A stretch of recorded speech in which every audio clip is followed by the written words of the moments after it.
Bonjour à tous et bienvenue sur Tennis Foot Actu, c'est le Vamal Show.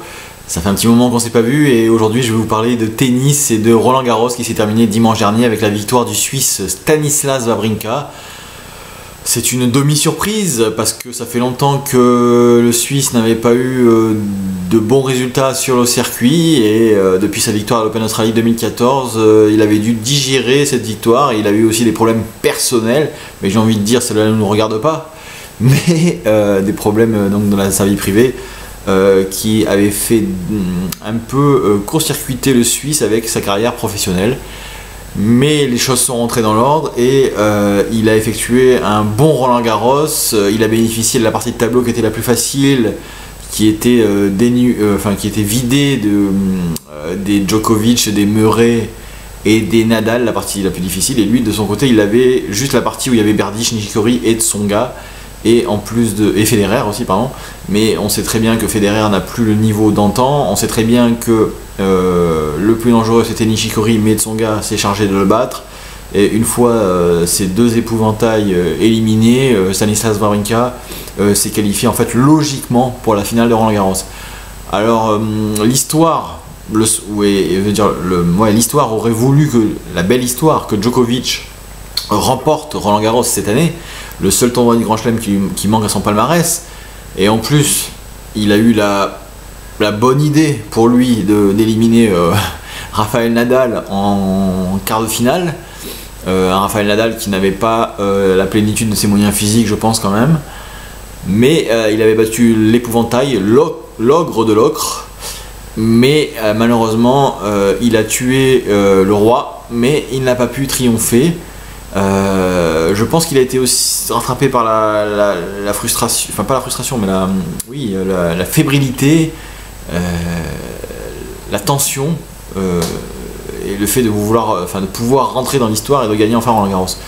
Mais je pense aussi qu'il a été victime pas la bêtise, mais oui, pratiquement oui, de la bêtise des organisateurs de Roland Garros et surtout de la non-prévoyance, de la non-action des décideurs publics et de ceux qui s'occupent du sport en France et du tennis en particulier.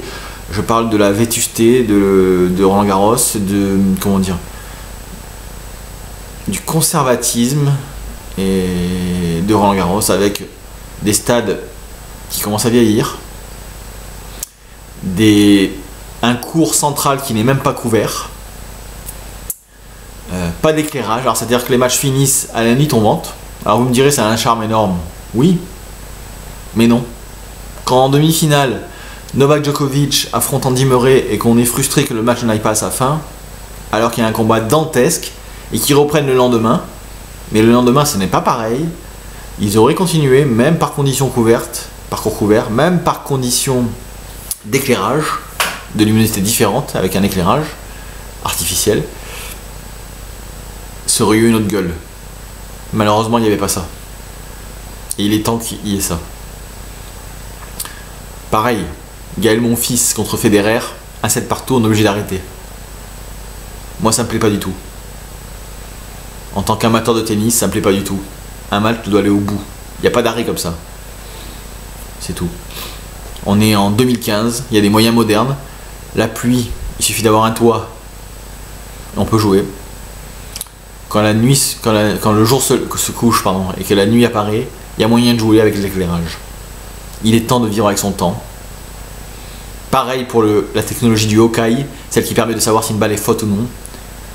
Moi, j'en ai rien à faire, pour tout vous dire, qu'on soit sorti abattu, qu'on voie les marques. Parce qu'on voit pas forcément les marques. On voit pas la bonne marque forcément.